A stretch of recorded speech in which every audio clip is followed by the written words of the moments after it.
Hello दोस्तों, नमस्कार। देखिए कि जैसे आज हम बात करेंगे कि कुंडली में मारक ग्रह को कैसे देखें, या जो भी मारक ग्रह का कॉन्सेप्ट बताया गया है, कितना लगता है, कैसे काम करता है।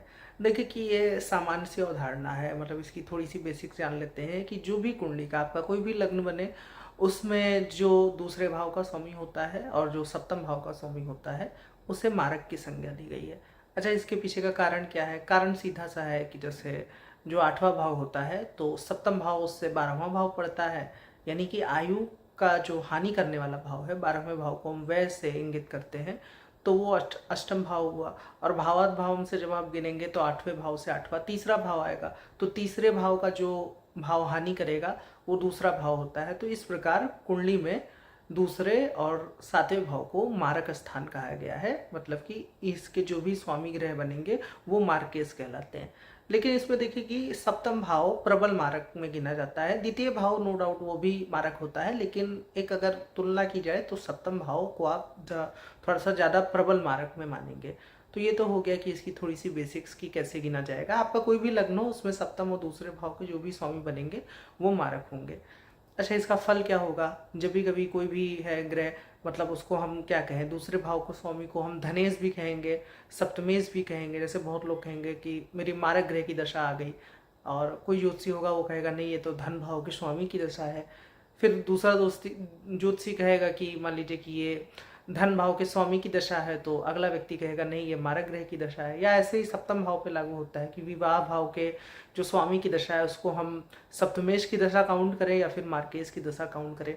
तो देखें कि मारक शब्द क्या है। मारक मारक का सीधा सा अर्थ है कि जीव, व्यक्ति, यानी कि मारक का जो अपना फल है वो व्यक्ति के एक तो एज पे हो सकता है कि उसको मिले। जैसे मान लीजिए कोई 70-80 साल का हो गया है, कुंडली में और भी गोचर उचर की स्थिति ठीक नहीं है, बीमार है, तो वहाँ पर मारक ग्रहों की दशा आ जाए तो नो डाउट कि वो प्रबल मारक में कहलाएगा, यानी कि उसकी आयु को लेकर के कंसर्न रहेगा। लेकिन मान लीजिए कि किसी की मिड एज है, उसकी मान लीजिए कोई व्यक्ति 30 साल का है, उसकी सप्तमेश की दशा चली, तो इसमें आप खुद सोचिए कि किसी व्यक्ति की जो 25 से या 35 की उम्र होती है या 40 तक की उम्र होती है, इसमें आप उसको मार्केज ज़्यादा काउंट करेंगे या फिर सप्तमेश ज़्यादा काउंट करेंगे? तो जाहिर सी बात है कि व्यक्ति का विवाह होगा, इसको हम ज़्यादा तरजीह देंगे। लेकिन तो फिर मारक ग्रह का क्या फल हुआ? देखिए, उसका अपना अलग फल है। यदि कुंडली में, अब यहाँ पर हम बात करते हैं कि मारक ग्रह की कुंडली में स्थिति कैसी है।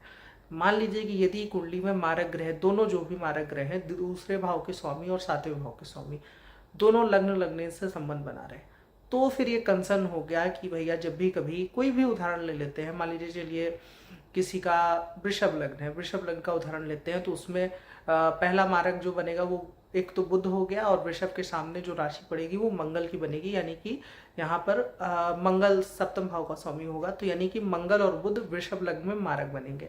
ठीक है, एक बार कोई बात हो गई। अब मान लीजिए उसी कुंडली में मंगल लग्न में आकर के बैठा है और बुध लग्नेश के साथ बैठा है, तो वृषभ लग्न में एक तो लग्नेश और के साथ बुध बैठना, ये अच्छा गिना जाएगा, कोई इसमें दिक्कत की बात नहीं है। लेकिन जब भी कभी जातक की मंगल में बुध या बुध में मंगल की दशा आएगी, तो हम जातक को थोड़ा सा सावधान करेंगे कि इस अवधि में किसी बड़ी यात्रा पे ना जाए, कोई बड़ा कार्य ना करे, थोड़ा सा अपने को खुद सावधानी बरते। इस तरह की बातें हम कहेंगे। अगर और गोचर और जो बाकी स्थितियां हैं वो भी एक बार को देख लेंगे।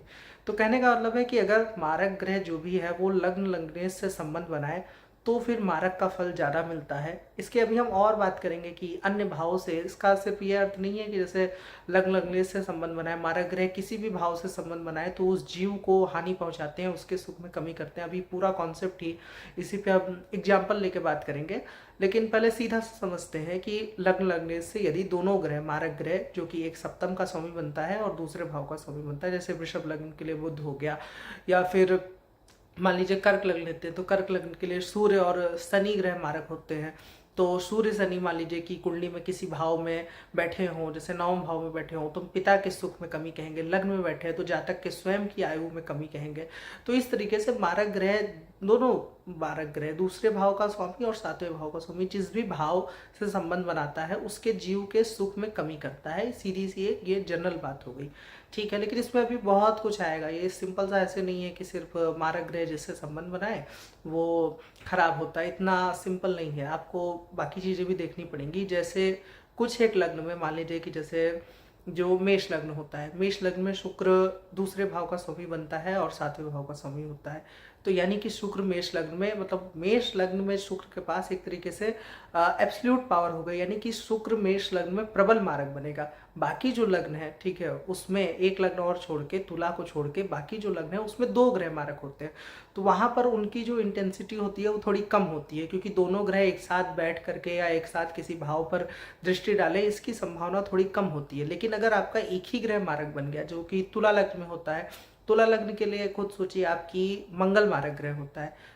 पहली जो मंगल की मेष राशि आएगी वो सातवें भाव में आएगी, और जो वृश्चिक राशि आएगी तुला लग्न में वो आपके आठवें भाव में आएगी। तो तुला लग्न हो गया और आपका मेष लग्न हो गया, इन दो लग्नों में शुक्र एक तरीके से मतलब आपका मेष लग्न में शुक्र प्रबल मारक होगा और तुला लग्न में मंगल प्रबल मारक होगा। इसका मतलब कि बाकी लग्न के मुकाबले ये दोनों लग्न में मार्केस का प्रभाव थोड़ा सा, अगर मार्केस किसी भाव से और भावेश दोनों को प्रभावित कर रहा है तो उसका गहरा संबंध होगा, उसके कारकत्व या उस जीव से संबंधित सुख में कमी को हम बोल सकते हैं। तो ये तो एक बात होगी। लेकिन अगर मान लीजिए कि इन दोनों में हम अगर थोड़ा सा डिफरेंस करें कि कौन सा मारक ज़्यादा प्रभावी होता है, तो देखें कि मारक शब्द का मतलब होता है हानि, मारना। तो जो यदि शुभ ग्रह मारक ग्रह बनेंगे तो थोड़ा सा मतलब एटलीस्ट थोड़ा कम प्रभावी होंगे, बजाय कि यदि किसी का मारक ग्रह मंगल बन गया, शनि बन गया। जैसे अभी हम बात कर रहे थे कि मेष लग्न में जो शुक्र मारक बनता है इसका थोड़ा सा फल डाइल्यूट होगा, बजाय अगर हम कंपेयर करें, यहाँ हम कंपेयर कर रहे हैं, यहाँ पे हम शुक्र को एकदम छोड़ नहीं रहे कि शुक्र मारक होगा ही नहीं, शुक्र भी मारक होगा। लेकिन अगर हम कंपेयर करें तो शुक्र मंगल के मुकाबले, जो कि मंगल आपका तुला लग्न में प्रबल मारक बनता है, तो मंगल के मुकाबले शुक्र आपका कम मारक होगा। अभी इस पे हम थोड़ा सा और चर्चा करेंगे, लेकिन अभी सबसे पहले हम चार्ट पे बात करते हैं कि कैसे इसको देखा जाता है। देखें कि आपको एक चार्ट दिख रहा होगा, इनका तुला लग्न है, तो तुला लग्न में कौन सा ग्रह मारक बनेगा, तो मंगल प्रबल मारक बनेगा, क्योंकि उसकी जो पहली राशि है मेष वो सप्तम में आएगी, और जो दूसरी राशि है वृश्चिक वो दूसरे भाव में आएगी। मंगल दूसरे भाव में यहाँ पर बैठा भी है। ये इनका जिनका चार्ट है ये बहुत बड़े मतलब रियल इस्टेट का इनका काम रहा है, जिनको रिसर्च करना है वो देख सकते हैं कि काम के बारे में। लेकिन हम अपने विषय पर रहते हैं, तो देखें कि जो इनका मंगल बना वो नौवें भाव को देख रहा है, मतलब अपनी आठवीं दृष्टि से वो नवम पर दृष्टि दे रहा है। मंगल नौमेश के भी साथ है, मंगल 1 डिग्री का है, नौमेश 2 डिग्री का है। इसका मतलब यहाँ पर थोड़ा सा कंसर्न होता है कि मंगल का नवम भाव नौमेश दोनों पर प्रभाव है। नवम भाव से हम क्या देखते हैं, तो नवम भाव से हम पिता, भाग्य आदि चीज़ों को देखते हैं। तो पिता का जो कारक होता है सूर्य, क्योंकि मारक में हम जीव को ले रहे हैं तो पिता का कारक सूर्य होता है। सूर्य कुंडली में लग्न में बैठा है, लेकिन यहाँ पर एक बात और समझिए कि जो डिग्री है सूर्य की वो आपकी 28 डिग्री है। मंगल इसमें इस कुंडली में 1 डिग्री का बनता है। तो इसका मतलब कि सूर्य और मंगल के बीच कोई बहुत फासला नहीं है, 3 डिग्री का फासला है। तो इसको भी हम युति में काउंट करेंगे। जैसे सूर्य आपका जब वो छोड़ेगा तुला राशि तो वृश्चिक में जाएगा, वृश्चिक में जाएगा 3 ही डिग्री का, यानी कि कुल मिला के 3 दिन का अंतर रह गया, 3 ही डिग्री का अंतर रह गया है। तो इसको हम प्रबल युति में काउंट करेंगे। और भावचलित में भी आप जब देखेंगे तो ये सूर्य खसक करके दूसरे भाव में आ जाएगा। तो कुल मिला करके इसका मतलब क्या हुआ, इसका मतलब ये हुआ कि मंगल का प्रभाव नवम भाव, नवम के कारक सूर्य और नवमेश जो बुध बना, तीनों पर है। तो ये अब भैया बड़ा कंसर्न हो गया। उसके बाद हम एक नज़र चंद्र कुंडली से भी देखेंगे। तो चंद्र कुंडली से जो नवम भाव का स्वामी बनेगा वो आपका गुरु बनेगा, गुरु पर भी मंगल का प्रभाव है। तो ये थोड़ा सा डाउटफुल स्थिति हो गई कि यहाँ पर दिक्कत दे सकता है। तो इनके साथ हुआ क्या कि बचपन में ही जब ये 2-3 वर्ष के थे तभी इनके पिता गुजर गए। तो ये एक इसमें काफ़ी ज़्यादा नवम भाव, जैसा हमने देखा कि अफ्लिट दिखता है नवम भाव का स्वामी। और सूर्य भी, सूर्य को देखिए कि बहुत लोग इस तरीके से इसको देख सकते हैं कि सूर्य राहु केतु एक्सिस में है, लेकिन बजाय इसके कि सूर्य राहु केतु एक्सिस में है, इसको इस तरीके से देखना चाहिए कि सूर्य मंगल के प्रभाव में है, क्योंकि सूर्य की डिग्री 28 है। तो ये जो माइन्यूट बात है इसका ध्यान रखिए। युति में सिर्फ युति एक ही भाव में हो तो नहीं होती है, आसपास का भी ग्रह की डिग्री के अनुसार युति हो सकती है। जैसे इसमें सूर्य 28 था, मंगल 1 डिग्री का था। तो खैर ये बात हो गई। अच्छा, अब दूसरा चार्ट ले लेते हैं। जैसे ये चार्ट देखिए, इनका धनु लग्न है। अब धनु लग्न में आप सबसे पहले आप सोचिए कि कौन से ग्रह मारक होते हैं, तो समझ में आ गया होगा कौन सा ग्रह मारक होगा, बुध होगा। और धनु लग्न के सप्तम भाव में कौन सी राशि पड़ेगी, बुध हो गई। और जो दूसरे भाव में राशि पड़ेगी वो आपकी मकर होगी। यानी कि शनि और बुध इस कुंडली में मारक ग्रह बनते हैं। ठीक है, हम देखेंगे कि शनि और बुध का किस भाव से कनेक्शन है, कहाँ पे क्या स्थिति है। तो हमें मिलता है कि बुध इनका पंचम भाव में है, शनि इनका 11वें भाव में है। ठीक है, शनि इनका पंचमेश के साथ है, बुध पंचम भाव में है। अब ये कंसर्न हो गया थोड़ा सा कि दोनों मारक ग्रह का प्रभाव मेरे पंचम भाव के स्वामी, और एक तरीके से शनि जो है वो गुरु को देख भी रहा है, यानी कि पंचम के कारक पर भी आ गया। तो स्थिति अब थोड़ा सा यहाँ पे फिर आप देख सकते हैं कि यहाँ पर गड़बड़ में जा रही है। उसके बाद अगर आप चंद्र कुंडली से देखेंगे तो चंद्र कुंडली से भी जो पंचम भाव आपका बनेगा, पंचम भाव का स्वामी इनका सूर्य बनेगा। सूर्य एक तरीके से राहु के साथ बैठा है, और पंचम का कारक तो वो पीड़ित तो है ही, जुपिटर, तो वो एक अलग विषय हो गया। लेकिन देखिए कि इसमें अभी सीन क्या है, मतलब क्या हो क्या रहा है। ये जिनका चार्ट है वो एक डॉक्टर हैं, सर्जन हैं, वही करीब इनकी उम्र 38, 39, 40 साल की होगी। ठीक है, अगर आप डेट से कैलकुलेट करेंगे। और देखिए कि जब भी मेरे पास फ़ोन आता है इसी की चिंता रहती है। अभी तक इनको संतान नहीं हुई है, यानी कि संतान के सुख से ये वंचित है। आने वाली दशा इनकी मंगल की है। देखिए कि कुंडली में बहुत से ग्रह मंगल हैं, तो जीवन में थोड़ा सा उतार चढ़ाव भी दिखता है। और एक चीज़ और इसमें आप नोटिस कीजिए कि जो लग्नेश है, जो कि इनका गुरु बनता है, वो लग्न में ही बैठा है, और उसके बाद वो पंचम भाव को देख रहा है। तो ये मैं क्यों बता रहा हूँ कि लग्नेश जिस भाव में स्थित होता है, जिस भाव को देखता है, वहीं से उसकी थोड़ी उम्मीदें होती है, यानी कि वो उसी भाव संबंधित कारकत्व में जीवन में कुछ चाहता है, उसको देखता है, उसको बटोरना चाहता है। आप सब अपनी कुंडली में भी लगा कर देखिएगा कि लग्नेश जहाँ स्थित होता है या फिर जहाँ पर दृष्टि डालता है, जातक को उसी भाव संबंधित चीज़ें प्रिय होती हैं, चाहिए होती है, कंसर्न होता है, चिंता होती है। इस तरीके से इसको समझ सकते हैं। तो सब कुछ होने के बाद भी, धन संपत्ति के बाद भी संतान के विषय में चिंता है, क्योंकि जाहिर सी बात है कि एक तो जो संतान का कारक है वो पीड़ित है, शनि से पीड़ित है। ऊपर से संतान भाव में मारक ग्रह जो कि बुध बनता है। अब ऐसे देखेंगे तो संतान भाव में दो शुभ ग्रह हैं, चंद्रमा और बुध, ये तो बहुत अच्छी स्थिति हो गई। लेकिन जब आप गहराई से इसको विवेचना करेंगे तो आप पाएंगे कि कुंडली में बुध जो है वो मारक ग्रह बनता है, जो कि सप्तम भाव का स्वामी है। और सिर्फ एक ग्रह हो उतना कोई दिक्कत नहीं है, मतलब एक ही ग्रह का प्रभाव तो कोई दिक्कत नहीं है। लेकिन यदि दोनों मारक का प्रभाव आ जाए तो यहाँ पर स्थिति फिर कंसर्न हो जाती है कि दिक्कत ज़्यादा बढ़ सकती है। या फिर मान लीजिए कि अच्छा, एक चीज़ और, यहाँ पर कंसर्न पहले भी होती, मान लीजिए बुध यहाँ पर ना होता तो क्या दिक्कत नहीं होती? दिक्कत तब भी रहती। क्यों दिक्कत तब भी रहती? क्योंकि शनि जो है कुंडली का जो मारक ग्रह, एक प्रकार से वो दूसरे भाव के स्वामी को भी पीड़ित कर रहा है, वो पंचम भाव के स्वामी को भी पीड़ित कर रहा है। यानी कि शनि पंचमेश के साथ है, पंचम भाव को देख रहा है।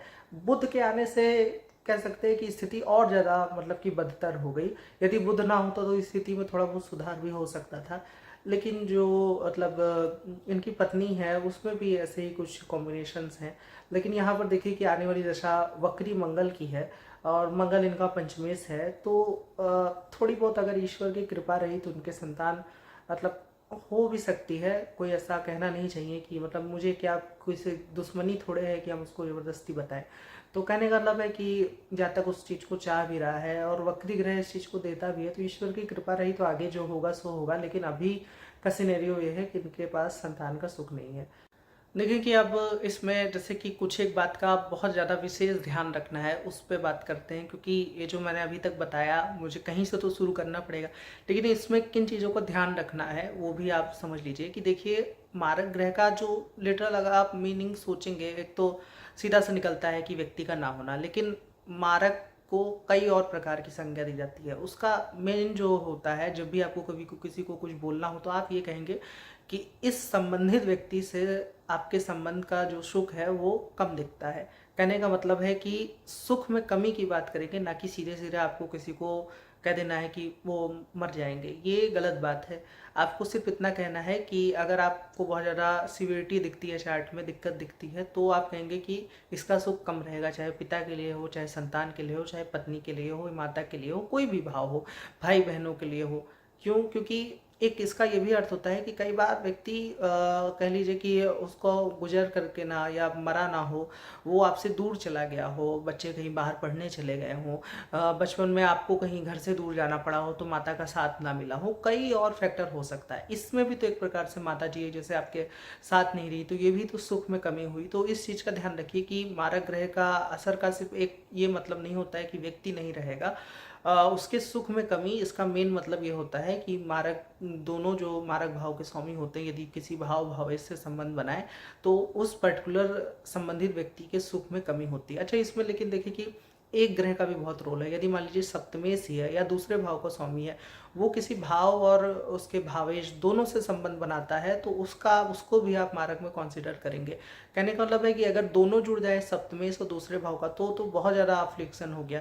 लेकिन यदि एक ही ग्रह है और वो पापी ग्रह है, मान लीजिए कि किसी का शनि है जो कि दूसरे भाव का स्वामी बनता है, या फिर मंगल है, या फिर जो सूर्य है, मान लीजिए जैसे कर्क लग्न में सूर्य दूसरे भाव का स्वामी बनेगा तो सूर्य किसी भाव भावेश दोनों को पीड़ित कर रहा है तो यहाँ पर उसको भी हम कंसर्न लेंगे। और यदि सप्तम का भी स्वामी उसमें इन्वॉल्व हो गया तो फिर स्थिति थोड़ा सा ज़्यादा गड़बड़ हो सकती है। उसको फिर आप चंद्र कुंडली से भी कंफर्म करें। और देखिए कि कुछ एक चीज़ें और हैं, जैसे मान लीजिए कि आपको माता के बारे में प्रेडिक्ट करना है, पिता के बारे में बताना है, तो उस पिता की और भी संतान हो सकती है। तो माता पिता के मामले में थोड़ा सा बोल्ड प्रेडिक्शन देने से बचना चाहिए। कहने का मतलब है कि आप ये कह सकते हैं कि सुख में कमी होगी, क्योंकि यदि बाकी बच्चों के चार्ट में भी आपको दिखे तो फिर आप उसके लिए जा सकते हैं कि व्यक्ति हो सकता है कि ना रहे। लेकिन यदि मान लीजिए बाकी बच्चों के चार्ट में अच्छा है तो भाई आप से हो सकता है कि पिता की ना बनी हो, ये भी हो सकता है। तो ये बेसिक बातों का ध्यान रखिए। अच्छा, इसमें कुछ एक चीज़ और है, जैसे अभी हमने बात की कि आपका जो मेष लग्न है उसमें शुक्र मारक होता है, या फिर कोई भी लग्न हो उसमें कोई शुभ ग्रह यदि मारक ग्रह बनता है तो इस बात का थोड़ा सा ध्यान रखिए कि शुभ ग्रह, जैसे कोई शुभ ग्रह है, आप उसको कह रहे हैं कि वो तोड़ फोड़ करे, किसी को मारे, वायलेंस करे, तो थोड़ा सा शुभ ग्रह को हिचकिचाहट होती है। जैसे मान लीजिए जुपिटर मारक बने या फिर बुध मारक बने, शुक्र मारक बने, तो उसमें जो उसकी जो सिवियरिटी है वो थोड़ी कम होगी बजाय कि यदि पापी ग्रह मारक होगा। एक बात हो गई। दूसरी बात ये होगी कि जैसे कई लोग कहते हैं, मान लीजिए किसी का शुक्र मारक ग्रह बना, शुक्र मान लीजिए कि वो एक तरीके से मान लीजिए कि किसी कुंडली में पिता भाव को देखता है, सूर्य के साथ बैठा है, ठीक है, तो कहेंगे कि जैसे मान लीजिए लग्न को अगर आप ले तो किसी का मेष लग्न है, मेष लग्न में शुक्र तीसरे भाव में बैठा है, ठीक है, तीसरे भाव में शुक्र एक तरीके से नवम पर दृष्टि डालेगा और मान लीजिए कि वहाँ पर सूर्य भी बैठा है, तो क्या हम ऐसा कह सकते हैं कि शुक्र जो है वो नवम भाव को पीड़ित कर रहा है, नवम के कारक को पीड़ित कर रहा है, ऐसा हम कहेंगे? नहीं, ये बोगस बात हो जाएगी। क्यों क्यों ऐसा क्यों नहीं कहेंगे? क्योंकि शुक्र सूर्य के साथ बैठ करके खुद ही अस्त हो जाएगा, तो इसलिए वहाँ पर शुक्र क्या मतलब, यहाँ पर आप शुक्र के अलग तरीके के यदि सूर्य से अस्त नहीं है तो आप बोल सकते हैं कि पिता भाव को लेकर के चिंता है क्योंकि उसको मारक ग्रह देख रहा है, ठीक है, तब भी उसको शुक्र के साथ जो पिता भाव का स्वामी है जैसे कि गुरु वो होना चाहिए, अफ्लिक्शन थोड़ी सी बढ़ी हुई दिखनी चाहिए, उस पर पापी ग्रहों का प्रभाव होना चाहिए। कहने का मतलब है कि शुभ ग्रह जैसे इसमें शुक्र बना, मैंने कहा था उसकी इंटेंसिटी ज़्यादा होगी मारने की, वो प्रबल मारक बनेगा। लेकिन यदि वो खुद ही अस्त है, दबा कुचला सा बैठा है, पीड़ित है, तो वो फिर क्या उसमें अफ्लिक्शन दिखा पाएगा? तो ग्रह के बल का जरूर विचार करें कि ग्रह में कितना बल है। वो जो चीज़ आपको देखिए कि ग्रह जिस भी भाव का स्वामी हो बनता है वो उसकी इंटेंशन होती है कि वो फल वो आपको देगा। उसके पास जो बल है ग्रह का वो डिसाइड करेगा कि वो आपको दे पाएगा कि नहीं। तो कुंडली देखते समय इस बात का विशेष ध्यान रखिए, क्योंकि जितने भी व्यक्ति पैदा होंगे सबको 12 लगन मिल रहे हैं, तो सबके साथ भला थोड़ा नहीं हो जाएगा, सबके पंचमेश होंगे, सबके त्रिकोणेश होंगे। तो कहने का मतलब है कि जो भी त्रिकोणेश जो भी पंचमेश है वो यदि लग्न लग्नेश से संबंध बनाए तो व्यक्ति को वो चीज़ प्राप्त होती है, बली होकर के संबंध बनाए। अच्छा, संबंध, इस पे भी एक बात और ध्यान आती है। देखिए कि कुछ एक चीज़ें ऐसी होती हैं, जैसे मान लीजिए कि कोई भाव है जो मान लीजिए आपने देखा, आपने सारी गणना निकाली, आपने किसी को प्रेडिक्शन दी कि आपकी संतान से कुछ एक संतान सुख में कमी हो सकती है, या फिर मान लीजिए आपने प्रेडिक्शन दी कि पत्नी के सुख में कमी हो सकती है, पिता के, कुछ भी आपने निकाला, लेकिन आपने पाया कि उसी कुंडली में मान लीजिए पत्नी भाव का जो भी स्वामी बनता है, ठीक है, उसका लग्न लगने से कोई भी संबंध नहीं है, ठीक है, जो लग्नेश है उसका भी सप्तमेश से कोई भी संबंध नहीं है, यानी कि ना तो लग्न की सप्तम भाव पर दृष्टि है, ना तो उसका सप्तमेश वर कोई प्रभाव है। कारक शुक्र से भी वो दूर कहीं बैठा है जो लग्न का स्वामी है। कहने का मतलब है कि यदि दोनों भाव में जिसमें आप मारक का विचार कर रहे हैं, यदि उस भाव के स्वामी का या उस भाव से लग्न लगनेश का कोई संबंध ना हो, तो वो चीज़ व्यक्ति के जीवन में ना भी हो तो उसकी कोई कमी नहीं खलती है। जैसे जो डॉक्टर साहब का चार्ट था उसमें जो जुपिटर था वो आपका एक तरीके से पंचम भाव को देख भी रहा था। तो मान लीजिए कि जैसे आप किसी तकलीफ में स्थित व्यक्ति को देखेंगे तो आपको तकलीफ ज़्यादा होगी, लेकिन मान लीजिए कि आपका उससे कोई संबंध ही नहीं है। सीधा सा कहने का मतलब है कि दुनिया में क्या हो रहा है, अगर आप उसको देख ही नहीं रहे, आप उसको जान ही नहीं रहे, तो आपको फिक्र क्या होगी।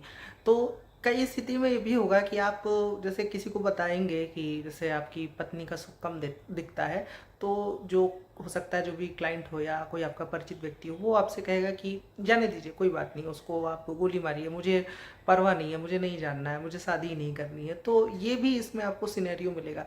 कहने का मतलब है कि मारक को देख करके या मारक ग्रहों का प्रभाव देख करके बहुत ज़्यादा तब डरने की स्थिति नहीं है जब उसका लग्न लगने से संबंध ना हो, लग्नेश ना तो वहाँ पर देख रहा हो, और जो भी जो जैसे मान लीजिए किसी के पंचम भाव की स्थिति बिगड़ी है लेकिन पंचमेश ना तो लग्न को देख रहा है ना लग्नेश को देख रहा है, और जो लग्न का स्वामी है ना तो वो पंचम भाव को देख रहा है ना वो पंचमेश को देख रहा है, तो उसकी ज़िंदगी में सुख कम रहेगा तो भी उसको कोई इसकी इतनी चिंता नहीं रहेगी। चिंता तब बढ़ जाती है जब दोनों मारक ग्रहों का प्रभाव किसी भाव पर हो और उसको लग्न देख ले या उस भाव का स्वामी लग्न को देख ले, तो इस स्थिति में चिंता ज़्यादा बढ़ जाती है।